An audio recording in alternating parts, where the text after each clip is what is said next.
CBS 6 News begins right now with a breaking weather alert. Oh, look at this. CBS 6 News at 5 is tracking strong storms in central Virginia with team coverage.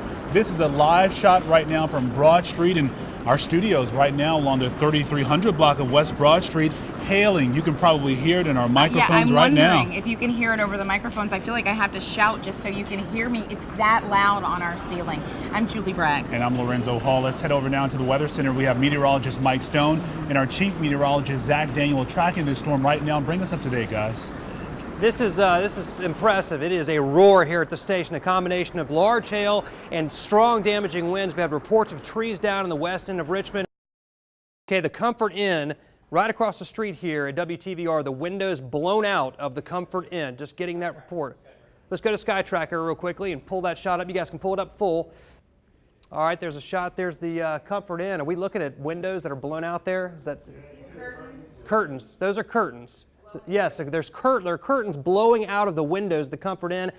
Those are likely not the kind of windows that you can open on your own. I don't know that for sure, but I don't think you'd ever want to in a severe storm. So that may, in fact, be the windows that have been blown out. Again, just kind of inferring that from what we're looking at, the actual curtains blowing out of the windows there right now. There's the storm hitting the city, a time lapse of it. You can see all the winds gusting out of it from right to left there across the street. The verdict has been reached. The McDonald's guilty. CBS 6 News at 5 starts right now with this important breaking news alert. A historic moment for the first time in history. A Virginia governor, a former Virginia governor, a convicted felon. I'm Julie Bragg. Big moment here, and I'm Lorenzo Hall. Governor Bob McDonnell and his wife Maureen found guilty on many of the 13 corruption indictments against them. We have team coverage tonight from outside of the federal courthouse. Let's go now to CBS 6 anchor Bill Fitzgerald, who is live with our Joe St. George and Jake Burns. Well, Julie and Zoe, a bombshell has gone off in downtown Richmond. The 71st governor of Virginia found guilty of 11 charges of corruption here in federal court. His wife guilty on 10 of those counts. Our Joe St. George has been at the trial every single day. Joe, 6 weeks we've been hearing about this. You have to say the government obviously put together a pretty strong case. It was probably the closing argument that weaved all of the evidence that you read out. There's so much of it, Bill. Your voice went a little hoarse at the end there. It was clearly done in the closing argument when David Arbach, one of the prosecutors, stood up and emotionally pleaded with the jury, pointed at Bob McDonnell and said, "Don't let this behavior stand in Virginia." Clearly it was a narrative that succeeded for the government as they successfully convicted the 71st governor of the Commonwealth of Virginia. The former executive mansion chef tells us today justice was being served on the menu. Todd Schneider says now that the McDonald's have been convicted, he's hoping people no longer see him as the bad guy as he looks to continue rebuilding his life in another state. Away from the spotlight and more than 900 miles from the federal courthouse in downtown Richmond is the breezy and beachy Fort Lauderdale, Florida. I had no place to live, no place to go. Where former Virginia executive mansion chef Todd Schneider now lives a much different life. These people took my life away. They took everything and they chased me out of town. My business went under, both of them. I lost my house. I even lost my dogs. I had to give up my 2 labs. I had to give them away. I lost my car. I lost everything. Schneider went from cooking up meals for the former first couple and their friends to being kicked out of the governor's mansion, charged with stealing food from the kitchen.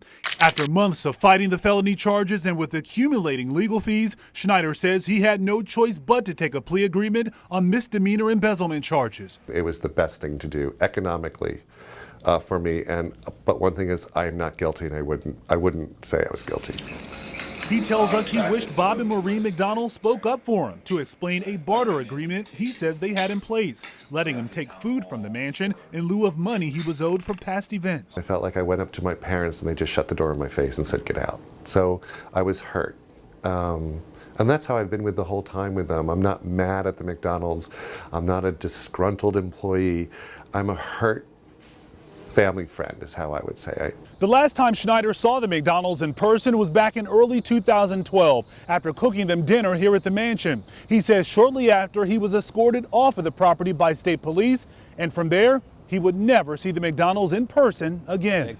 Where there seems to be no shame. But Schneider says now he gets to see a lot of them on TV after he provided the FBI with a tip that led to federal prosecutors charging the McDonald's with taking more than $160,000 worth of gifts and personal loans from donor Johnny Williams, and in turn promoting Williams' company's dietary supplement Anadablock. That tip was in the form of this $15,000 check given to Schneider's company by the McDonald's for catering their daughter's wedding at the executive mansion. The problem? That check was written by Williams, not the McDonald's. Yes, karma is, you know what. Schneider tells us he feels vindicated now that the McDonald's have been fully exposed during their 5-week federal corruption trial. I'm not going to lie, it feels good, but a lot of it I'm sad about. Sad, Schneider says, because he admits to having a soft spot for the McDonald's. The chef tells us he's disappointed the couple used their marriage as defense. During trial, the former governor said his 38-year marriage to Maureen was on the rocks and the two rarely talked. But Schneider says behind the scenes, he saw a different couple. I saw nothing but a loving couple who were really into each other. And you could also, how can I say, feel it. You can sense when you see two people in love. You can feel their love. However, the chef says what saddens him most is the character beating Maureen took in court. She was described by former staffers as a nutbag, a diva, and a screamer. He says she was like his sister, and they hung out in the kitchen frequently, catching up over a glass of wine until the former governor joined them for a beer. She was awesome. She was great to be around, fun, smart. She's not a stupid woman. She's a very smart, bright woman. I liked her. I had a good time with her. Schneider says he bonded daily with the McDonald's, and for that reason, we wanted to know why the chef wasn't required to testify during their corruption trial. Todd Schneider really was the spark that started this enormous fire. Our legal analyst Todd Stone says because of Schneider's past charges, prosecutors probably didn't want the jury questioning the credibility of their case. They probably made a strategic decision that they didn't want to muddy their case up too much and have too much, dirt in their own case. I'm sorry this whole thing happened. The chef says he prefers to remember the McDonald's in happier times as he tries to rebuild his life in Fort Lauderdale working for a smaller catering company, while the McDonald's prepared to find out just how much time they'll have to spend behind bars. I am not a religious person, but I am a spiritual person, and I feel they're getting their just desserts. Schneider says he has no plans on returning to Virginia, but you likely haven't heard the last of him. He's currently writing a book about the good and bad times while working at the Virginia Executive Mansion. I'm Lorenzo Hall for CBS 6 News. CBS 6 News begins right now with a breaking news alert. Breaking news causing concern across the country tonight. A possible hot air balloon crash in central Virginia. These are pictures that were sent to us of that balloon shortly after it caught fire. Good evening, I'm Bill Fitzgerald. I'm Stephanie Rochon. Investigators say a pilot and at least 2 passengers are missing after that balloon caught fire shortly before 8 o'clock tonight. The Caroline County Sheriff's Office and State Police are searching the area around Meadow Event Park, even from the air, where the Mid-Atlantic Balloon Festival was being held this evening. Police were called in when people said they saw a balloon on fire. We have team coverage tonight for you. It appears that a hot air balloon caught fire on the gondola portion of the balloon. Witnesses also say it crashed somewhere off Ruther Glen Road. That's northeast here of the Meadow Event Fairground. Once again, troopers are continuing to search.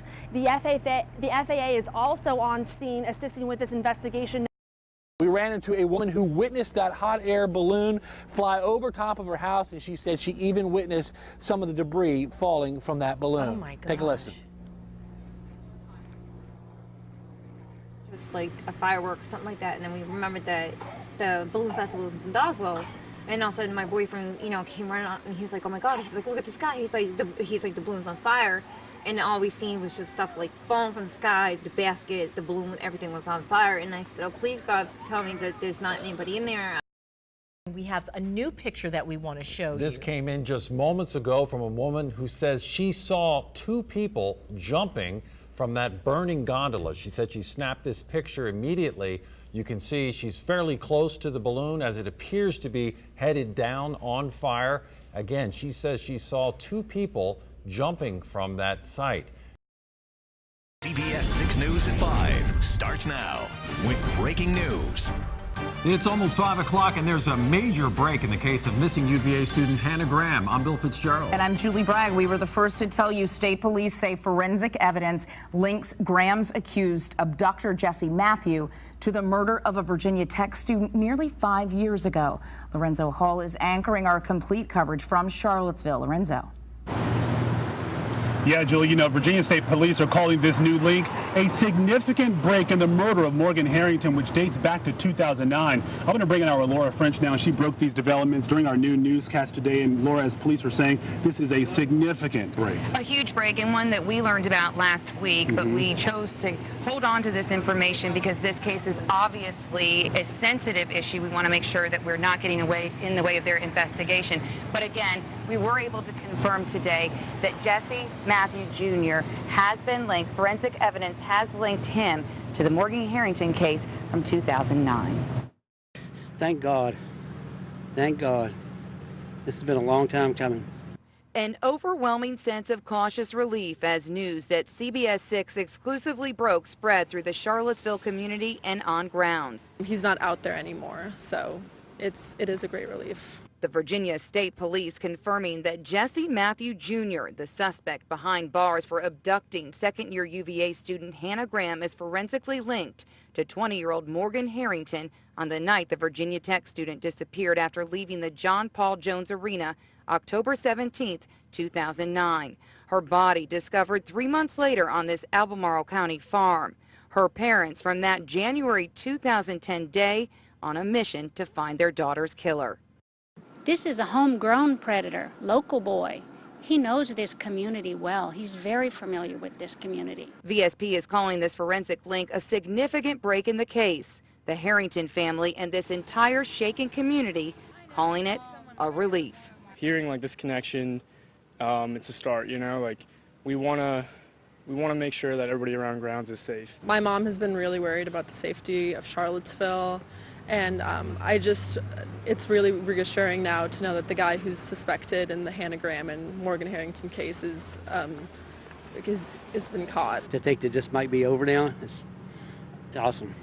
But it is far from over. We need to remember this news is bittersweet. While this entire community is breathing a sigh of relief tonight, a cautious sigh of relief, because obviously you are innocent until proven guilty, there is still a missing Hannah Graham, and that is the focus that we want to make sure that we continue to put out there. We still have a student missing, Lorenzo, and one that police are still searching for. There were search crews out today even looking for Hannah Graham.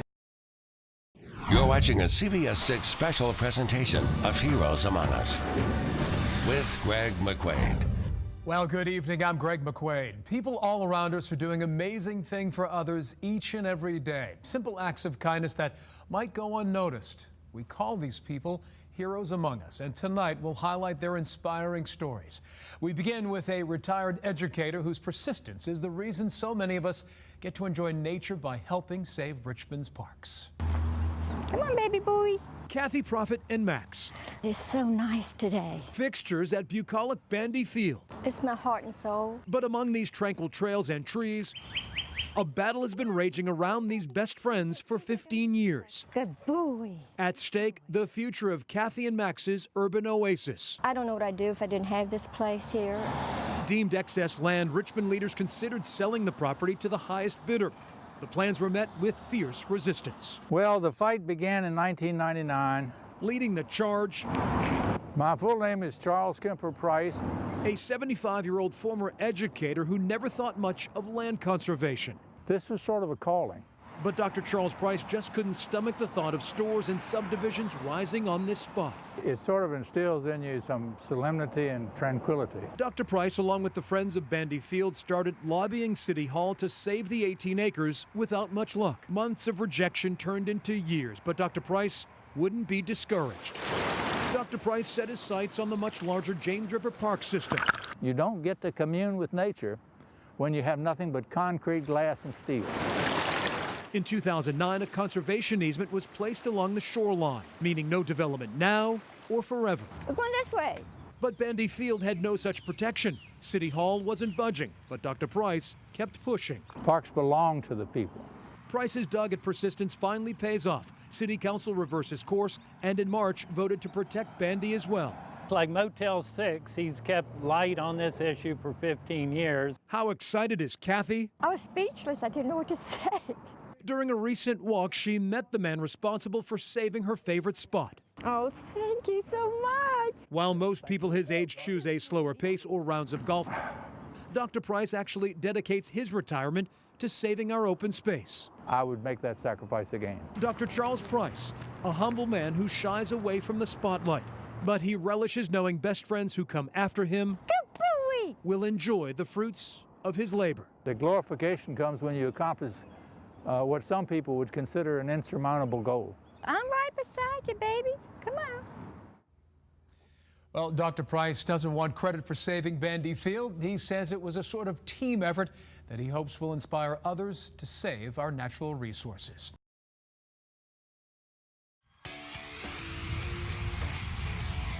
Lane Casadante and Sean Robertson.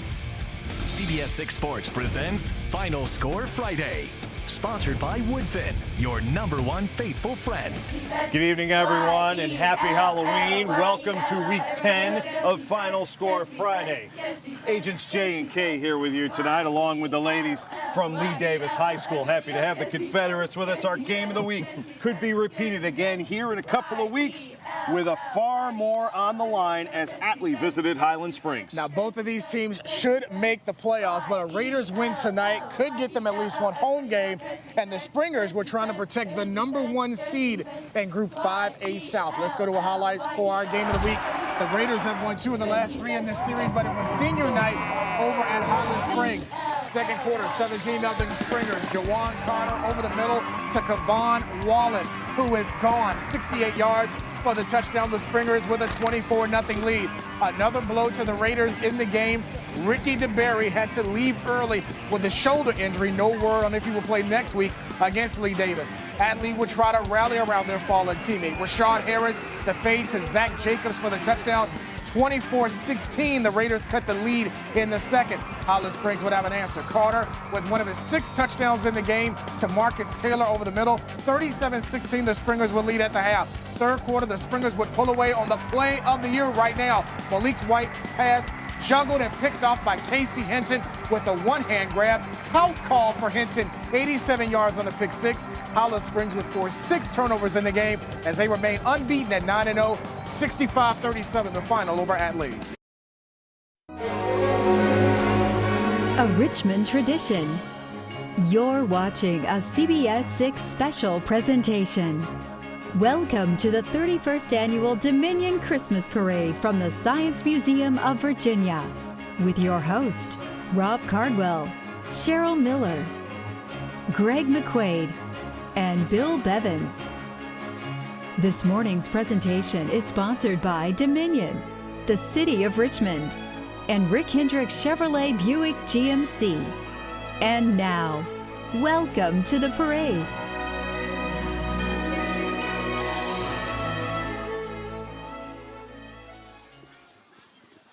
Good morning and happy holidays. Welcome to the 2014 Dominion Christmas Parade, live from the Science Museum of Virginia. I'm Cheryl Miller. And I'm Rob Cardwell. Today we continue this awesome Richmond tradition, and you get a front row seat as we have all the great balloons, the floats, the bands, the clowns, and some new things you haven't seen before here at the Richmond Christmas Parade. It is going to be a fun time as the parade makes its way 2.5 miles down West Broad Street here in Richmond.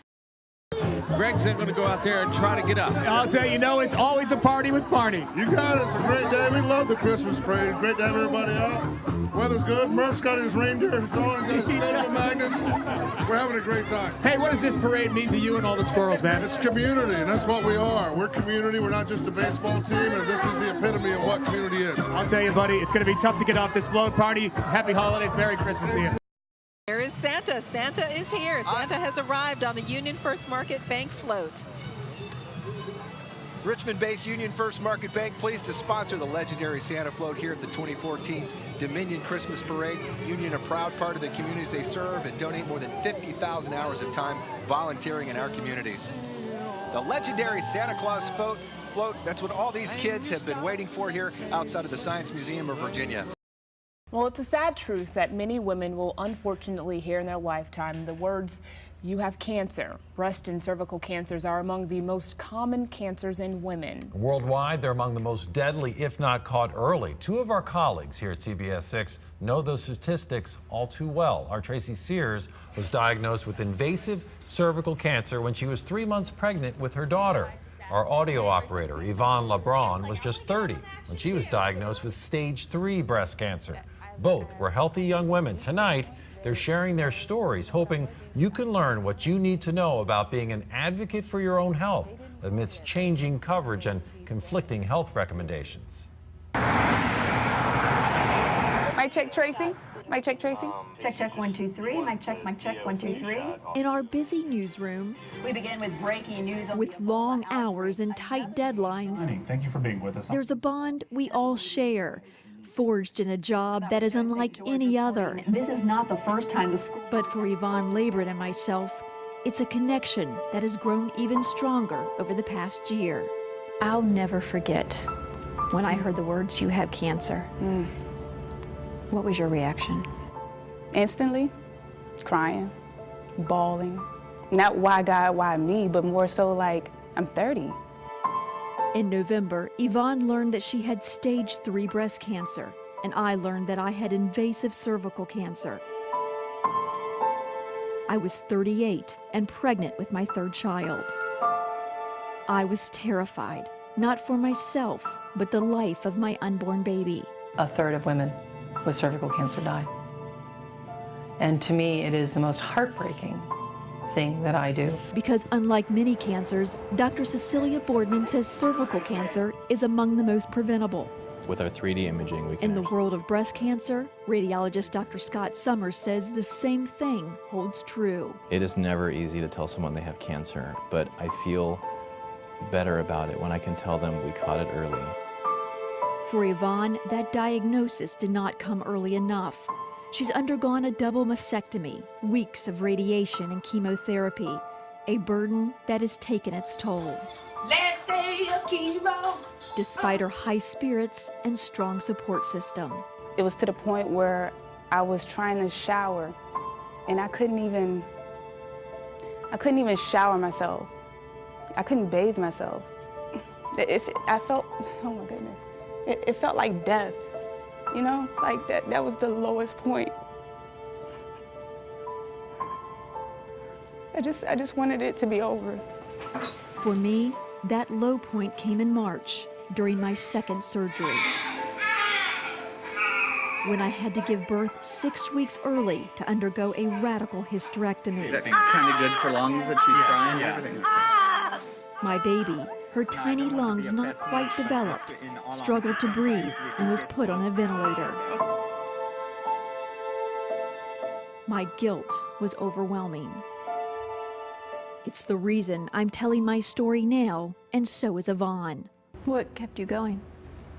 Honestly, God, my family, my friends, my determination to show that you can get through this, just to any other woman that I meet. 232,000 women will be diagnosed with breast cancer this year, 12,000 with cervical cancer.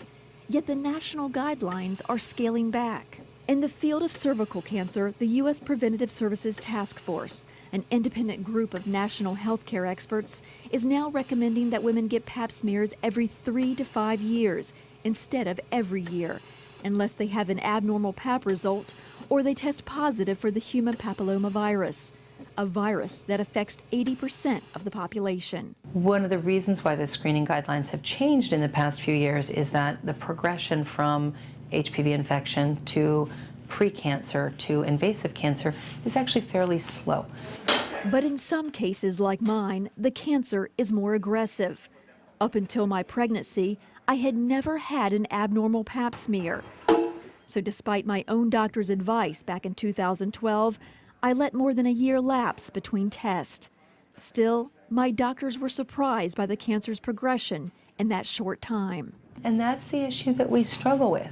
The statistics, the epidemiology tell us that we have years, but clinically what we're seeing, what I'm seeing in my practice is women who've been 1 to 2 years with a normal Pap previously who now have either a significant precancer, such as adenocarcinoma inside 2, or have actually already developed invasive cancer. Perfect. The new guidelines for breast cancer are also causing heated debate. But unlike the cervical cancer guidelines, they are not endorsed by leading cancer organizations.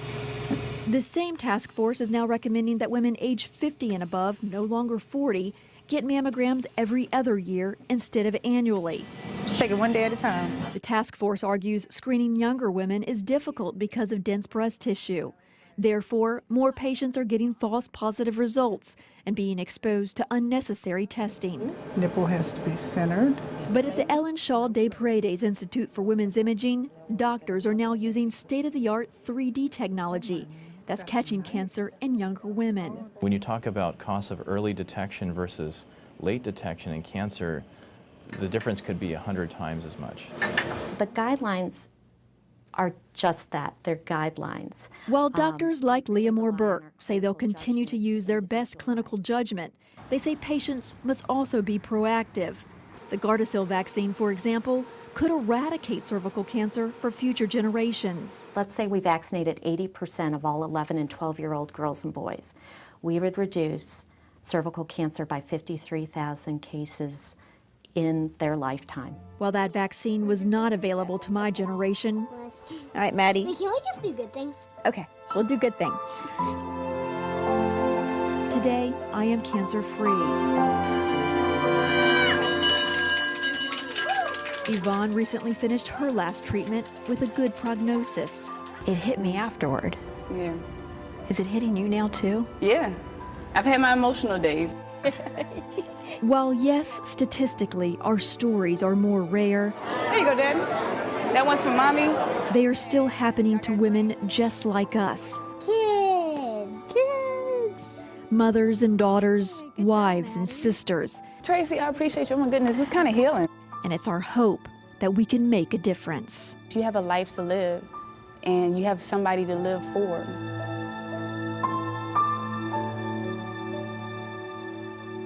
Story, Tracy. So much important information that you and Yvonne shared there. It takes courage to tell that story. Was it hard for you? I think we always knew that we wanted to share the story. I don't think either of us realized the emotions that we would have, the raw emotions that would come out when we actually sat down to tell it. That was hard. What about the confusion that some of these changing guidelines must be creating among women? I mean, especially seeing your story about younger women at risk in some cases. Well, especially in the medical community. When it comes to breast cancer, there's 250,000 women diagnosed each year.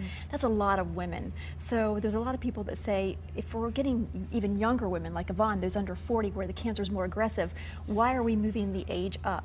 When it comes to cervical cancer, more doctors are on board with it, but they are scared they're going to miss cases. That is a slower moving cancer, but even if they catch it long before it's terminal, there are going to be women that are going to lose their ability to have children, and that's devastating for a woman in her 30s. Absolutely. You've done some beautiful work. Thank you for that, Tracy. Thank you, guys.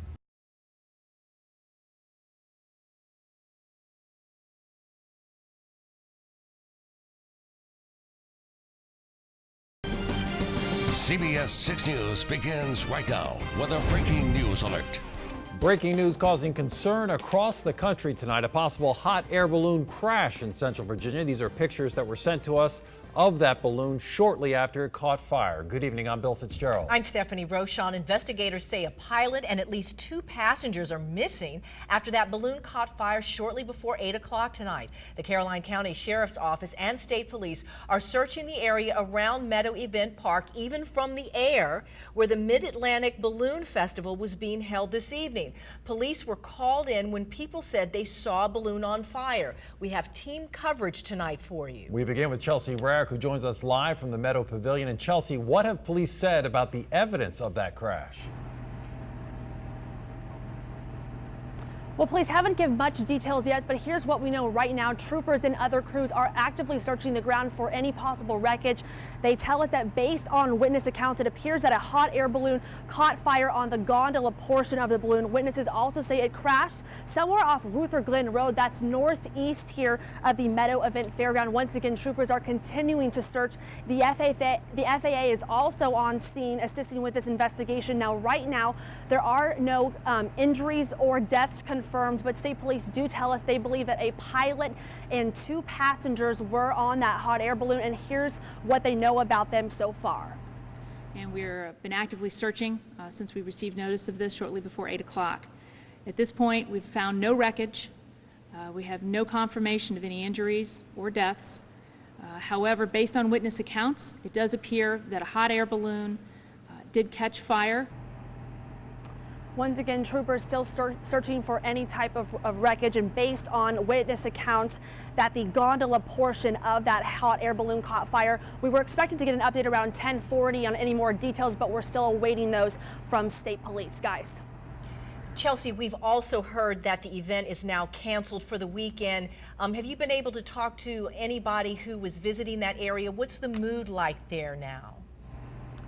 Well, it's really empty here right now, but I was talking to event organizers earlier today who did tell me that the event for this weekend has been canceled. They really couldn't say anything else, but they did want to reiterate that the event was canceled, and they apologize for anyone who had purchased tickets in advance, Steph.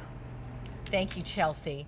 And now we go to our John Burkett, who continues our team coverage now. He's been following the search crews for the past few hours. And as we told you earlier, the balloon originated from the Meadow Event Park, but one of the areas that police were intensively searching was further north off Ruther Glen Road. Now, John's about 7 miles from Meadow Event Park in a place called Dry Bridge Road, and that's where witnesses say they saw debris falling around the time others say they saw the balloon on fire. And John, have you been able to corroborate any of that? Actually, we moved, Bill. Very dense and rugged terrain off of Brownstone Road is where we're at right now. We followed Bowling Green volunteer firefighters back here because there is a Henrico search plane circling above that alerted these firefighters to a possible brush fire in this area where we're standing. You can see the brake lights a little bit further down the road. That's where those volunteer firefighters are right now. As you mentioned, we came off of Old C&C Road in Caroline County. We ran into a woman who witnessed that hot air balloon fly over top of her house, and she said she even witnessed some of the debris falling from that balloon. Oh my gosh. Take a listen. Just like a firework or something like that, and then we remembered that the balloon festival was in Doswell, and all of a sudden my boyfriend, came running out, and he's like, "Oh my God!" He's like, "Look at the sky!" He's like, "The balloon's on fire." And all we seen was just stuff like falling from the sky, the basket, the balloon, everything was on fire. And I said, "Oh, please God, tell me that there's not anybody in there. I don't want to, know any of that somebody's hurt."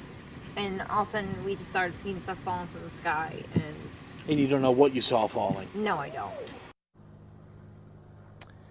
A volunteer firefighter from Bowling Green telling me he's got video of the actual balloon, not the basket, but the balloon floating off towards King William County. That volunteer firefighter is out here in the woods. Again, they've been alerted to this area off of Brownstone Drive in Caroline County by a plane circling overhead. They are looking for a brush fire in this heavily, this dense woods here off of Brownstone Road. We'll keep you updated on how that is going. We're going to go a little bit further down here in just a few minutes to see what they have found. Reporting live in Caroline County, John Burkett, CBS 6 News. Thank you, John, and we will check back in with both John and Chelsea a little later. Right now, investigators are looking into many possible factors, including the possibility of bad weather. We want to bring our chief meteorologist, Zach Daniel, into the conversation now. And Zach, you were at the balloon festival earlier today. Police say they received a report of this possible crash at about 7:56 tonight.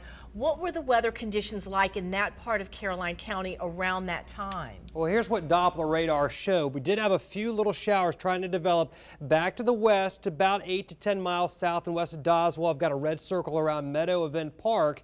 And these showers likely really wouldn't have affected it too much, the conditions out ahead of this, if these storms were more robust, had more intense updrafts, and that would have created more of an easterly flow and quite possibly could have pushed the balloon back to the west. Of course, all of of this is speculation. Here is, again, more of a speculative look at what the possible balloon flight path could have been. There's Meadow Event Park. That's right where the balloon took off. That's where all the balloons would have taken off from. And then the winds were south-southwesterly, so this does make sense that it would have traveled up to the north-northeast. And this is the intersection of Ruther Glen Road and Signboard Road, where one of the initial reports was of the possible crash site. Again, this is all speculation about a 3-mile track, and we'll see if this ends up panning out. But that's what the conditions were. Winds 7 to 11 miles per hour, not particularly strong at the time. The weather's calmed down now, which will help the search efforts. Just a little bit of light and occasionally moderate rainfall. We'll cover more in your forecast for the weekend and beyond in a few minutes. All right, thank you, Zach, for that. Well, this story, as we said at the top of the newscast, is making headlines across the country at this hour.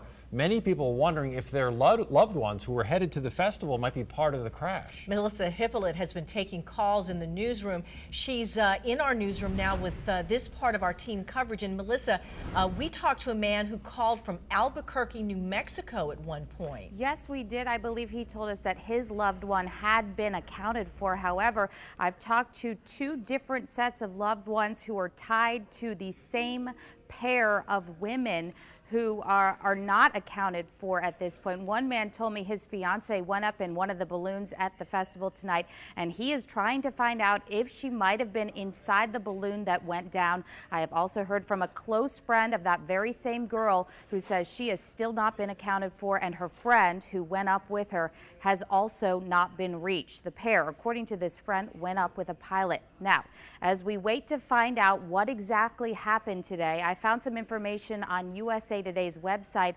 about hot air balloon accidents. According to the article, the National Transportation Safety Board has investigated 760 hot air balloon accidents in the United States. People died in 67 of those crashes. The last 2 fatal accidents involved poor weather. A Federal Aviation Administration spokesman who talked to the paper told them the FAA regulates hot air balloons and pilots must be certified. The article goes on to say that pilots must demonstrate proficiency in emergency skills and go through flight review every 2 years. Again, we are hearing from friends and family of people who have not been accounted for from the balloon festival. I will let you know as soon as we learn more. Thanks, Melissa. And we have been getting a lot of pictures sent to us as well from people who were in that area at the time that they saw the balloon catch fire. And we have a new picture that we want to show you. This came in just moments ago from a woman who says she saw 2 people jumping from that burning gondola. She said she snapped this picture immediately. You can see she's fairly close to the balloon as it appears to be headed down on fire. Again, she says she saw 2 people jumping from that site. And again, as Stephanie just said, we are getting pictures in by the minute. At different stages, people seem to have taken a lot of pictures of this balloon while it was ablaze. This is the clearest one yet, and it seems to capture a horrifying story. And we continue to monitor this developing story. We'll be bringing you new pictures as we get them. But remember, you can be the first to get the latest update by downloading the Breaking News app for your smartphone or tablet. And we're constantly posting updates on our website, WTVR.com. We'll bring you more on the balloon accident later in the newscast. Now, more breaking news to tell you about tonight, this time from Colonial Heights, where we learned a 69-year-old man missing since Thursday morning was found dead. Police say the body of Michael Romanek was pulled from the Appomattox River late this afternoon. Police say they're treating this as a death investigation, and right now they do not know how he died. Romanek's wife says he had Parkinson's disease and that a recent change in his medication may have affected him. And the search for a possible missing plane in Gloucester County is now over. The sheriff's office there says they got a call around 4 o'clock about a plane that could be in distress from the Newport News Williamsburg Airport. State police say extensive searches were then conducted by ground, air, and water. Again, this was around 4 o'clock in the afternoon, but nothing was found. At 6:30, the search was suspended. An outpouring of support this morning for the family of an 8-year-old Richmond boy killed behind his Brandon Road home last week. Mourners gathered for Marty Cobb's funeral at Mims Funeral Home. He was buried in a new suit donated by VSU football coach Latrell Scott. The Cobb family says Marty was beaten to death May 1st when he tried to protect his 12-year-old sister from an attacker. Police have arrested a 16-year-old boy for Cobb's murder. And some of the mourners who attended the little boy's funeral say it was more than just a celebration of life. It was a call to action against violence in the city. Our Lorenzo Hall takes us inside that ceremony. A final bow Friday afternoon to the 8-year-old South Richmond boy being called a tiny hero. About 400 Richmonders, many of them strangers, heard about Martin Cobb's death late last week and wanted to honor his memory, including this woman who says Martin's death brings back painful memories for her, and she wanted to show her support for Martin's mom. I lost my son 10 years ago, so I know what she's going through. You know, just put her faith in God. And believe me, he'll bring her through. Family members say Marty, as he's affectionately called, died while trying to protect his sister from an attack on May 1st behind their South Richmond home. Police say the suspect in custody right now is a 16-year-old boy. Since that attack, Marty's heroic act has caught the attention of many, including Congressman Eric Cantor. A real hero lived. Who honored Marty on the floor of the U.S. House Thursday, calling Marty a bigger man than most men ever dreamed to be. For that very reason, this community activist said he had to be part of this final goodbye. We all are part of this. We're all a part of what has taken place. That was a little hero with a big heart. Charles Willis tells us Marty, who was laid to rest in a white suit, sunglasses, and a gold necklace with a teddy bear in one hand and a bag of hot fries potato chips in the other, did not die in vain. We as Citizens Against Crime are preparing to do something about it so that we'll be more proactive than reactive, so we won't fail again. And that was our Lorenzo Hall reporting. A memorial fund has been set up for the Cobb family. Donations being accepted at any Wells Fargo branch in Central Virginia. Just let the teller know you're donating to the Keys for Marty Fund. Another devastating story we've been covering all week, and we told you this yesterday. U.S. Marshals arrested a fourth person in connection to the shooting death of a Richmond jewelry store clerk Monday. Take a look. This is Paul Towns. Marshals arrested the 24-year-old here in Richmond. Like the others, he's charged with conspiracy to commit murder. The other three suspects were found Wednesday in North Carolina. One of them is Jesse Edmond. He's a convicted criminal who one man says robbed him at gunpoint years ago. Melissa Hippolyte spoke with that man tonight in this CBS 6 exclusive. He decided to pull out one of them Gunsmoke guns. Bert Cole forgives, but he doesn't forget. So he was prepared to kill? Oh, yeah. Cole says he and a few friends were playing a friendly game of poker more than 10 years ago with Jesse Edmond when the game took a scary turn. Jesse just got mad and wanted to rob everybody there. Cole says Edmond robbed him and his friends and then threatened to kill them. He said, I ain't gonna leave y'all to tell on me. Before he could do that, though, Cole says he wrestled the gun away. That's why I'm standing here today. CBS 6 learned Edmond is now one of the suspects in the murder of a jewelry store employee. He shouldn't have never been on the streets. We pulled court records that show Jesse Edmond was charged with felony robbery in 2000 in Cole's case. The next year, he was convicted of grand larceny, and as part of a plea agreement, Edmond was given 15 years in prison, with 12 of them suspended. He got 12 years suspended. According to the Virginia Department of Corrections, Edmond was convicted of several other weapons and robbery crimes that date back all the way to 1982. Let me see that. Court documents also show that one of the other suspects in the jewelry store case, Anthony Leonard, also has a history of using guns to rob people. Back in 2006, Leonard was convicted of holding up a cab driver. CBS 6 spoke with that Manhattan taxi cab driver off camera. He told us Leonard and another man pretended to hail a cab and then pulled out a gun and demanded money. State records show 5 years of his sentence were suspended. Okay, look. Two criminal histories that show violent pasts and have Cole worried for public safety in downtown Richmond. I feel they need more security than VCU. And that was our Melissa Hippolyte reporting. Melissa spoke tonight with Muhammad Beg's wife. He's the victim. That's the wife of the victim. She gave birth to a baby girl the day after he was killed. She and her baby, both out of the hospital and doing well, but she told us she wants justice for her husband and she wants to know why he was killed. And she says she cannot forgive. A Richmond rapper steps off the stage and into handcuffs. Police say they arrested this man, Edward Anderson, also known as Red Rum, immediately after his performance last night at the Richmond Coliseum. He's charged with failure to pay. Anderson was the opening act for rapper Lil Boosie. He'll be back in court in August. If you live in Chesterfield, you may have seen one of these at the end of your driveway this morning. They're flyers supposedly from the Ku Klux Klan, claiming the hate group has been misunderstood. Viewers have told CBS 6 the flyers were spotted in the Ashton Woods South subdivision off Salem Church Road and in the Five Forks neighborhood off Centerbrook Lane. Neighbors tell us the flyers make them feel uncomfortable.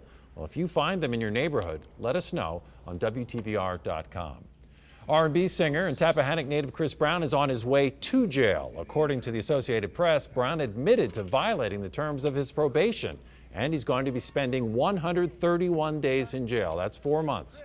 Brown was convicted of beating singer Rihanna in 2009 and did community service in Richmond as part of his sentence. But he's also accused of assaulting a man outside a Washington, D.C. hotel. He goes on trial for that in June. We're waiting for more details on this probation violation. We'll have updates tonight a little later on WTVR.com. Continuing coverage now of that balloon accident in Doswell. This is video. When we want to warn you that this may be hard to watch, but this is video of that balloon accident in Doswell this evening that is under investigation. You can see the basket of the balloon is on fire. We did have a woman report earlier that she saw two people jump from that balloon. State police saying that a pilot and 2 passengers are missing right now. They have not been able to locate any wreckage from this balloon or anyone who was on the balloon at the time of the fire, but we are continuing to cover this story. Let's go back to our John Burkett, who has a live update. John.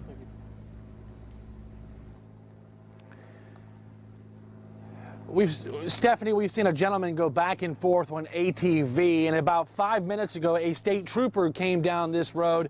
It's a road off of Brownstone Road, a heavily wooded area, very dense out here. They're brought to this location by a plane flying over. I'm told it's a Henrico County plane doing surveillance that may have seen a brush fire near this location.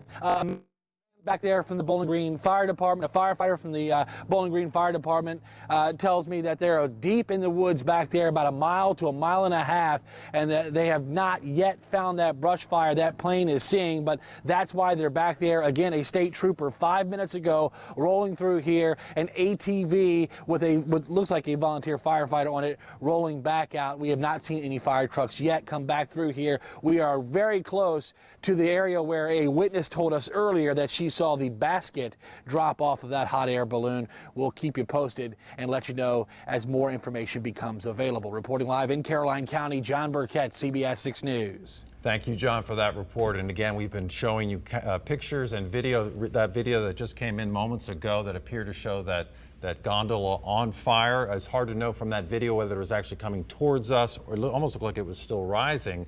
But again, as John pointed out, we have an eyewitness picture that said she's a woman saying she saw 2 people falling from that flaming wreckage. And in this particular video, you can see clearly it is burning. It is just hard to know whether it is still rising at this point or in fact it's actually coming down, because it could also be coming towards the camera. We're going to get an update from Virginia State Police in about 2 minutes. They'll be telling us hopefully some of that information you heard John talking about where state police may have seen a brush fire, if they've actually come upon a scene of burning embers or shards, perhaps something from that gondola. The last news conference we had with state police, the spokesperson said that they had not been able to find any wreckage. They had not been able to find anyone injured as a result of this incident with the balloon. But hopefully with this new news conference, we'll get some more information, and that news conference is taking place now. Let's listen.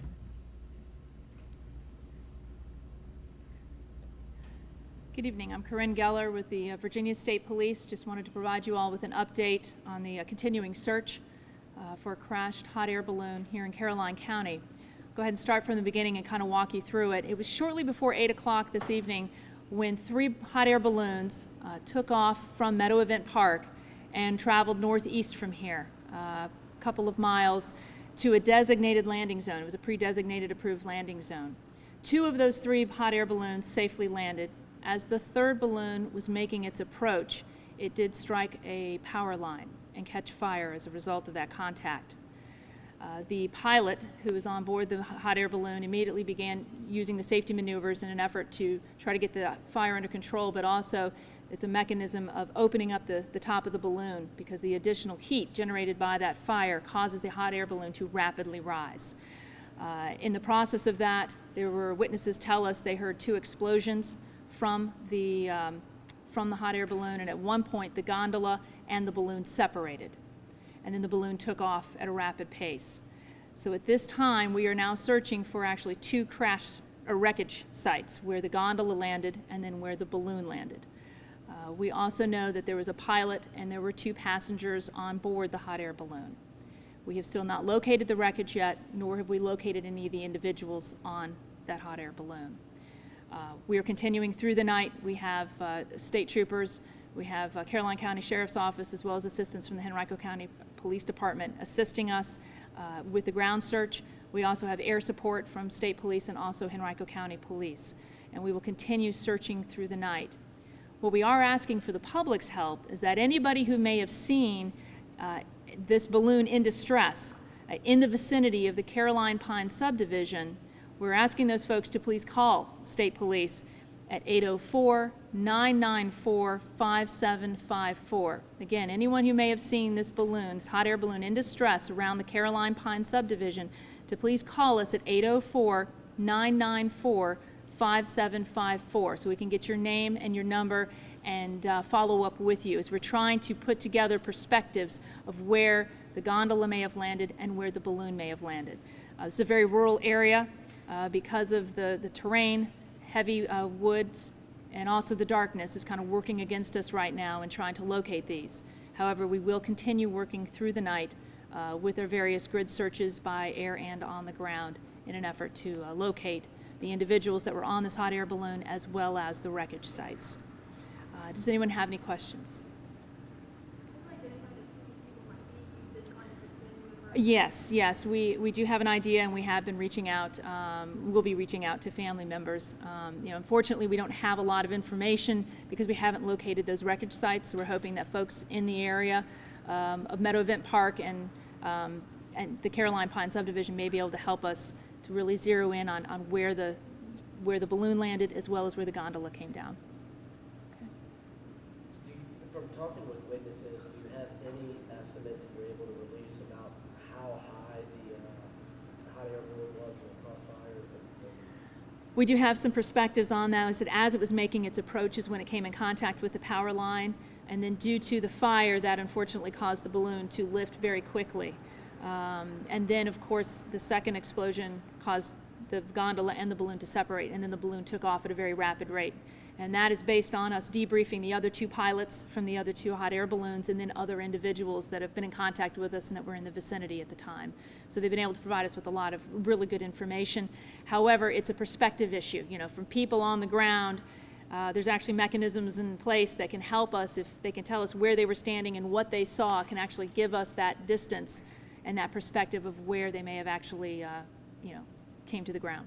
So you're not really able to nail it down at this point about how high it was? I myself know. I believe the folks on the ground are working with that information. But again, everyone's at different perspectives, and witness accounts are you're not expecting to see something like that. So, giving those judgments has varied greatly.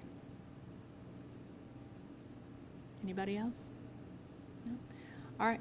For clarification, what agencies are helping in the search? Well, Virginia State Police, because it's an aircraft, we are the lead agency, but we're working very closely with our partners from the Caroline County Sheriff's Office, as well as Henrico County Police, and of course the Caroline County Fire and Rescue. We have several fire squads out there, fire and rescue departments. We also have the FAA. We have 2 inspectors on scene because it is a commercial aircraft, and we've also been in touch with the NTSB as well. And you've been listening to Virginia State Police spokesperson Corinne Geller describing the balloon crash tonight. 1 of 3 balloons coming in for a landing apparently struck a power line, caught on fire, and as it caught fire, immediately shot up into the air because of the heat Then the gondola separated from the fire, so we apparently have 2 crash sites. They have yet to locate both of them, and they're looking in the Caroline Pines subdivision. Corinne Geller saying that the pilot did try to get that fire under control. She said that they have not been able to locate the victims. Earlier, it was reported that a pilot and possibly 2 passengers were on board. She also said that they're going to search throughout the night for these 2 crash sites, and they want anyone living within the or who was near the Caroline Pines subdivisions who saw anything to call state police. And we'll continue to follow this story throughout the remainder of the newscast, as well as online and throughout the weekend on CBS 6 News. Indeed, we're still taking calls from people across the country and people who think they might know 2 or all 3 of the people on board. We're going to send it over to Zach now and find out a little bit more about the weather for today, tomorrow, and the week beyond. Okay, weather out there is pretty quiet. We had a little round of showers and thunderstorms move through earlier this evening. We'll start you off with a lookout across downtown from our Sky Tracker Dominion camera. We're at 71 degrees. Another day in the 90s today here in Richmond. Just a few light showers around the area. All the thunderstorm activity has diminished for the evening. We've got that southwesterly flow still in place across the area. Tomorrow we'll have roughly the same type of air mass in place, but because of the cloud cover around, it's not going to be as hot as was out there for today. And today we did hit 92 degrees after a morning low of 61, missed the record by just 2 degrees, and that's 2 straight days where we've made it at least 91 or higher. Right now it's 71 degrees, dew point is 64, so a touch humid out there as well as it being very warm. Other temperatures across the area, some upper 60s back to the north and west, but most temperatures are still well into the 70s. All right, for tonight, we'll continue with this mostly cloudy skies. Could have an isolated shower or 2 out there, and then tomorrow morning, not much happening. It'll be afternoon. We'll see the atmosphere energized again by an upper level system and an approaching cold front. So we'll see some thunderstorms develop out there. If you do have afternoon plans to get out and about, just make sure you got a place to go in case one of these storms crops up. It won't rain all day everywhere, but you might need to get in from the heavy rainfall and the lightning, of course, which is going to be the main danger for tomorrow with any storms that do pop up. Now, Mother's Day looks a lot better. We're going to end up with more sunshine, a little bit warmer day, and likely pretty dry for most of us. The better rain chances will certainly be tomorrow. All right, there are your lows for tonight. Mid to upper 60s in most areas. A few spots are going to stay at about 70 degrees, so it is going to be a very warm night tonight in all areas. And then high temperatures tomorrow are going to make it into the low and mid 80s. A southwesterly breeze at 10 to 20 miles per hour, not 90s like we've seen the last couple of days because that increase in cloud cover. Considerable clouds throughout the day. Rain chances ramping up throughout the afternoon. They'll be highest mid to late afternoon into the early evening. High temperature reaches 84 tomorrow, 86 on Mother's Day with a slim chance for a shower storm, much lower chances on Sunday. Slim chance on Monday, back up in the 90s. Monday and Tuesday will be in the lower 90s. And then the rain chances come back in a big way Wednesday into Thursday. And there go the temps, dropping off into the 70s and a cool next weekend with temps likely in the low 70s. Thank you. In minutes, we'll take you back to Caroline County for a live update on the search for this hot air balloon police say crashed after hitting a power line. 3 people are missing. The balloon festival has been canceled. We'll be right back. Updating breaking news now. State police will be searching throughout the night for 3 people missing in a hot air balloon accident in Caroline County. That hot air balloon hitting a power line and catching fire. 3 balloons were apparently coming in for their designated landing. 2 landed safely. That 3rd one struck the power line, caught fire, and we're told by state police shot up in the air because of the heat generated from the fire. Then the gondola separated. State police say they're looking for 2 crash sites tonight. Again, 3 people missing, the pilot, 2 passengers. Updates online at WTVR.com and of course on CBS 6 this morning starting tomorrow at 6 a.m.